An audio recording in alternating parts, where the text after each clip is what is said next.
You're listening to the Infinite Banking Mastery Podcast. Did you know that you could build a tax-free pool of wealth that's liquid and accessible all your life while building your retirement nest egg? Gain full control of your financial future and stop relying on the government and banks. The wealthy have already discovered this wealth-building secret. Now it's your turn to get financially secure without following the conventional wisdom that keeps you in debt to banks. Now here's your host, Valerie LaRocque. Hello, everybody. Welcome back to the podcast. I hope y'all had an excellent week as summer winds down here. Today's topic, can I pull income in retirement from my IBC plan? Well, yes, you absolutely can. And I'm sure a lot of you, that's part of the reason you're excited about IBC and you think it's awesome because you can build this pool of cash, use it all your life, be in absolute control of your financing from that pool of cash. Do whatever you like and pay yourself back however you like, even though we do have a suggestion for how best to pay yourself back. So a lot of people are excited about being able to use and access this cash income tax free in retirement. This is just another huge win for IBC. Of course, you can't access funds from any whole life policy in your retirement years or just throughout your lifetime. It does not have to be policies specifically structured for the infinite banking concept. All whole life policies will build cash value that you can borrow against at any time of your life. So you don't need to have it actually structured for IBC the way we IBC practitioners are structuring the policy. It's just not going to be as cash efficient like the policies that we are structuring in this particular way. If you build a policy, a whole life policy that's structured in the more plain vanilla or traditional type of way, it will grow cash over time and it will probably have a decent amount of cash in your older years. But in those beginning years, it will have less cash than a policy that's structured for the infinite banking concept. In fact, maybe I should say that in the long run, it's likely to have more cash than a policy structured for infinite banking. And that would be because you've paid more in, because you don't have this paid-up additions rider that eventually has to drop off. You're going to end up paying more into the contract, so you're going to have more cash in the long run. But in the beginning, it's not going to be as efficient. It's not going to build cash as quickly as one structured for the infinite banking concept. So the reason you don't have a lot of cash or cash efficiency or a greater pool of cash in those beginning years when you're building a policy that's just your traditional style, plain vanilla type of structure is because those premiums are, all of that premium is going to support the full death benefit. So whatever that premium amount is, that is the cost of the death benefit that you started with. And so that's why, for example, in year one, you will have close to no dollars available in cash value if you're building it in this other more traditional way. When you're building in that type of structure, your whole life policy is being built with the exact amount of premium needed to support the death benefit. Whereas when we're structuring for the infinite banking concept, we are shoving more cash into the policy over and above the cost of the insurance, over and above the cost of the death benefit. And this is what causes your cash value to grow so much more efficiently because you're putting cash in that is not going to the cost of the death benefit, and it just is able to sit in your account and now build earnings and build dividends on that amount rather than it being swept away for the cost of the death benefit. Because, of course, any sort of thing you do to save cash or invest, there's going to be a cost for it, a financial advisor fee, expense ratios for investments. If you're buying property, of course, there's costs involved with that. So when you're able to put in cash over and above the cost of the insurance, that's part of the cool factor is that that chunk of money is not having fees pulled out of it. Not financial advisor fees, not life insurance fees. Now, I will say that there are contracts in certain companies that do charge a fee for the paid-up additions, or they charge a fee if you put a certain amount of paid-up additions over and above a certain amount that they allow to be free and clear of fees. But having no fee draining off of that is what also helps to fuel your cash forward and to help build your cash. We IBC practitioners are building it in such a way that it is more efficient for your cash value rather than building a large or paying for a higher death benefit. Now, of course, we always want to make sure you have an appropriate amount of death benefit to care for your family or whatever needs you have, whether it's a business partner, a business, your family. We always want to make sure you have an appropriate amount of death benefit to protect those you love or those needs that you have. But in general, we are shrinking it down for this concept. So we might utilize some term insurance to help boost up the total coverage so that you have the appropriate amount of coverage for your needs, your goals, your concerns, and to protect those that you need to protect, to leave a legacy, and to make sure that those who are depending on your income will be taken care of. I've pointed out before in a previous podcast that I feel this traditional style whole life policy is what Dave Ramsey is referring to when he annoyingly states that whole life is a terrible savings vehicle and he gets all riled up. Though I do believe he simply has been firm in his stance for so long that it would make him look bad to change his stance and suddenly be pro whole life. I don't see that happening because then he would have to say that everything he's believed in and stood behind for all these years has been wrong. And I just don't see him doing that. And so because of that, I don't see him bothering to really learn and understand, to really get the truth out there. His whole stance has been to buy term and invest the difference. So I don't expect him to change his stance on that anytime soon. I just like to point out that if you were to compare a traditional style whole life policy structured in that plain vanilla way, which is solving for death benefit, you compare that with a whole life policy structured for the infinite banking concept by a knowledgeable IBC advisor, you will quickly see the difference because the policy structured for the infinite banking concept will have more cash available in those beginning years. And especially in year one, you will see a significant difference in year one because the plain vanilla style will have no cash and the IBC style will have a good amount of cash that you can access right away. But then again, like I mentioned in the beginning of this podcast, the traditional style is likely to have more cash. If you compare them side by side and with the same starting premium amount, the one built for in a more traditional way will have more cash at retirement time because you've paid a lot more in. Whereas with the IBC style policy, again, you're going to have to drop off that paid up additions rider at some point, or the contract will become a modified endowment contract and will be taxable, and you do not want that. So you'll have to drop that off at some point, and then you're going to be paying in less cash. Now it's going to be growing much more efficiently than the traditional style, but it will have less cash over time.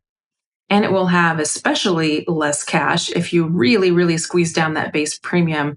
Like I know there's a lot of people out there talking about making that base premium teeny tiny and putting a huge paid up additions rider on top. Once that fuel in the beginning, your paid up additions rider drops off, your only fuel is the base premium. So you do not want it super tiny because that's what's going to be fueling your contract going forward once that paid up additions rider drops off. So there is a balance. You want it to have a good balance so that you have that fuel in the beginning and you can really get going and start using your account for the things you want to buy, purchase, or invest in, or pay off debts. But you also want to have a decent base premium going forward once that paid up additions rider drops off, especially because you're going to want to keep building that account for your retirement years. You're going to want it to be able to build up a good amount of cash so you have a good amount of cash value by the time you hit retirement. And so a lot of people who are into this concept and really excited and they want to have this huge paid up additions rider and squish down the base, and they're just excited about building it as cash heavy as they possibly can, that might restrict you from being able to grow your policy or your whole banking system over time because it's going to cause the structure of the policy, or because of the structure of the policy, which I'd be happy to get in with you more on one-on-one, is going to be restrictive if you are shoving a whole lot of cash over and above the base premium. And then you're not going to be able to grow your overall system. You're going to have to drop off that paid up additions rider at some point, and then you're going to have this teeny tiny base premium. So you want to make sure that there's a good balance when your policy is being structured so that it is building a good amount of cash value for your future.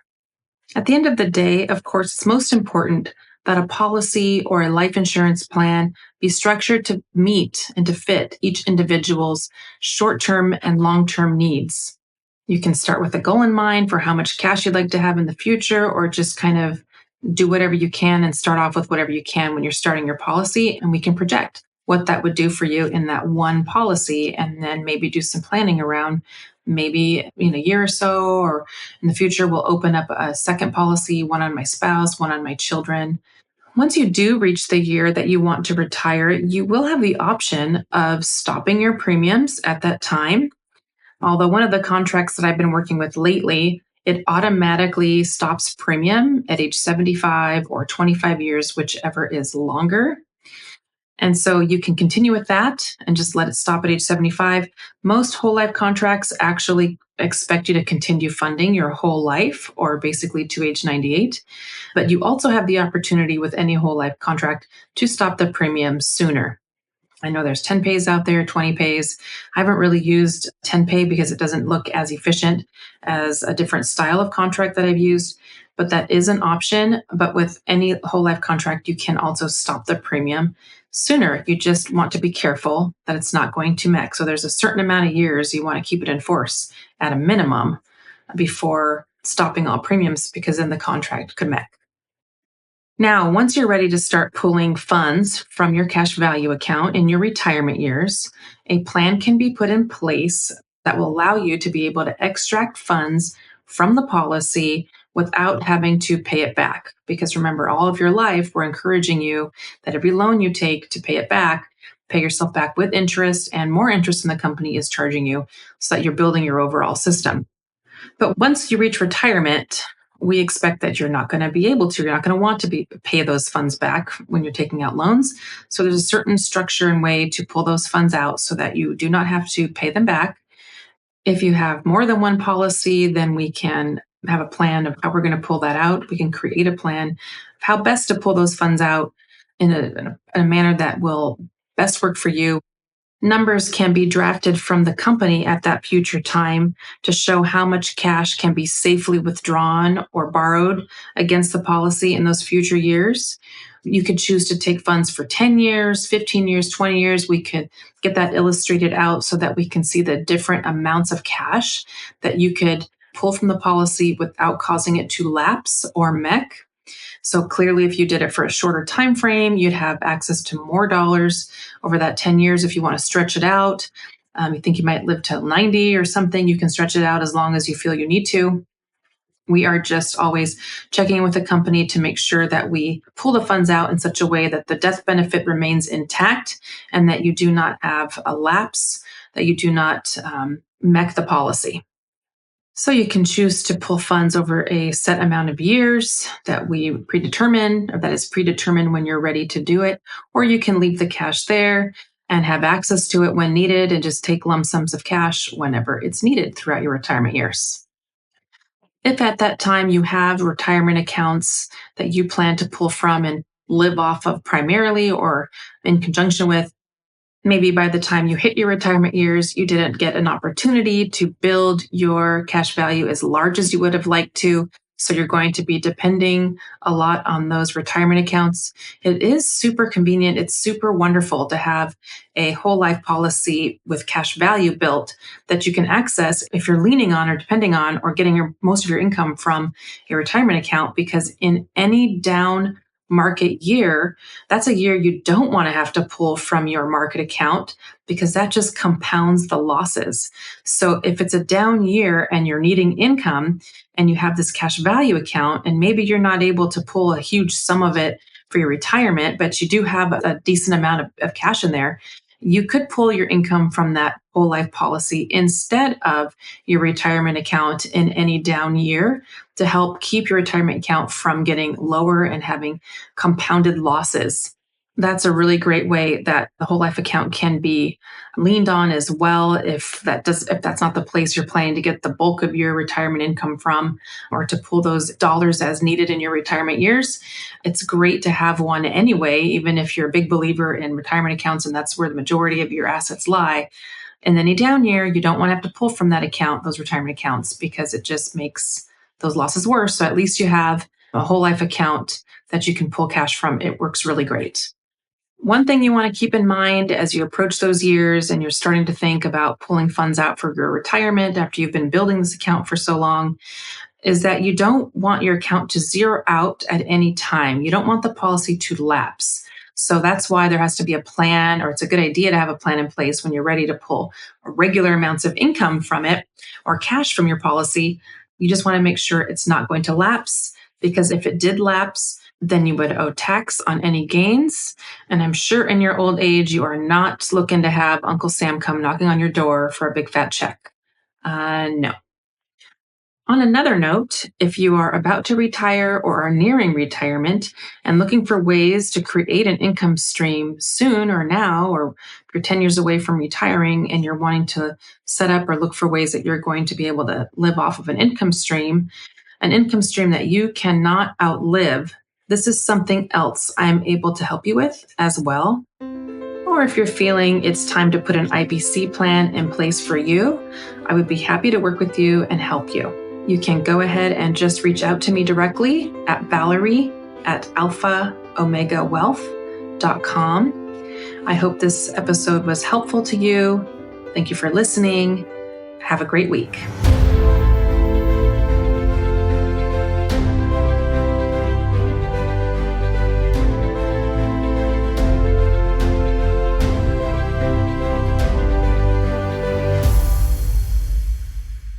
This is the podcastfactory.com.